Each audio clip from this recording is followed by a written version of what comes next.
আপুনি চাগে আমাক কি ভাবিছে ঠিক নাই কিয় নাই মানে প্ৰথমে আহি এই আলু ভাজি আৰু ভাত তাকে পাইছে যে এইখন হোটেল পাইছ নেকি খাও খাও খাও খাও নাই নাই আপুনি এইবোৰ একো নাভাবিবই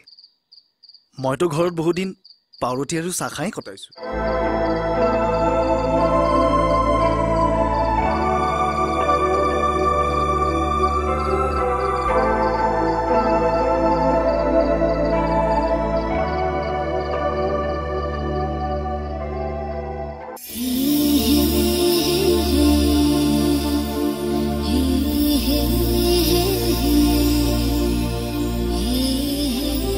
মনি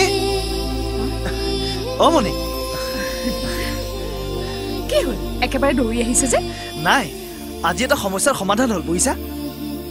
ঘৰ এটা ভাড়া ঘৰ পাইছো ভাড়া ঘৰ আৰু আমাৰ ইয়াত বৈকুণ্ঠ হাজৰিকা এটা কথা দিবলৈ মান্তি হৈছে হওক দিয়া প্ৰায় 10 দিনটো তোমালোকৰ বোজা হৈয়ে থাকিলো ভাড়া কিমান ভাড়া 400 টকা দিব লাগিব 400 টকা দিয়াৰ পাছত আপোনালৈ থাকিব কি আৰু আমাৰ ইয়াত আপোনাৰ কিবা অসুবিধা হৈছে নেকি অসুবিধা নহয় মানে মই ভাবিছিলো সদায় সদায় এনেকৈ যাবলৈ দেও দাদা নিজকে আমাৰ বুজা বুলি ভাবিছে যেতিয়া আমি আৰু কি কৰিব পাৰিম শুনিলেতো তাই কিন্তু বৰ দুখ পাইছে দুখ সেইটোতো পাবই আচলতে আমি আপোনাক যেনেকৈ ভাবিছিলো আপুনি আমাক ভাবিব নোৱাৰিলে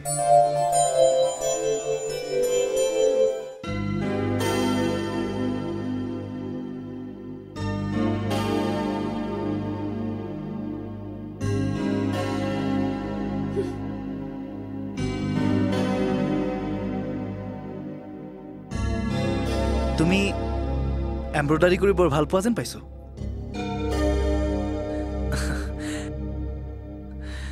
এইখন কি বনাইছা টেবুল ক্লথ নে গাৰু কিলিপ মুকু দুখনমান উবাল কৰি দিব পাৰিবানে চিলাই কৰিবলৈ মই ডিজাইন এটাও কৰি দিম কাপোৰো আনি দিম আৰু ৰুমালখন দিবলৈ মই বৈকুণ্ঠ হাজৰিকাৰ ঘৰলৈ যাম বুলি ভাবিছে নাই মনি আচলতে মানুহৰ আত্মীয়তাৰ ওপৰত মোৰ বিশ্বাস নাইতো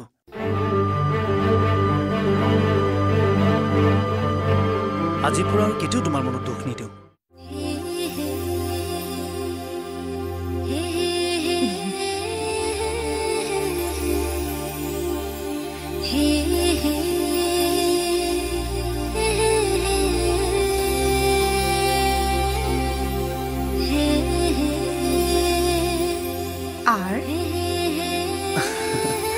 অকলশৰীয়া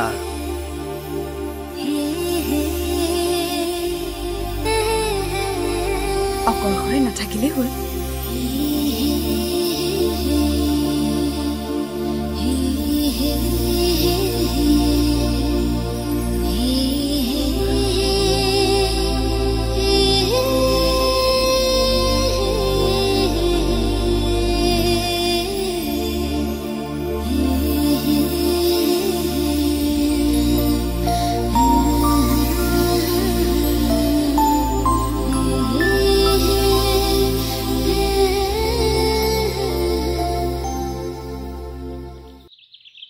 কিয়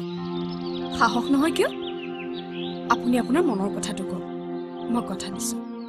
আপোনাৰ বৰ্তমানৰ অৱস্থাটোৱে অন্তত মোক বিচলিত নকৰে ক'ব লাগিব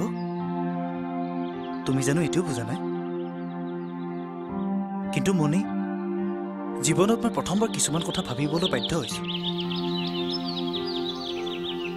এটা সৰু ঘৰ এখন সৰু সংসাৰ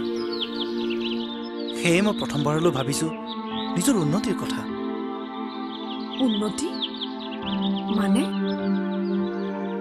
মোৰ কিছু ছবি মুম্বাইলৈ পঠাম বুলি ভাবিছো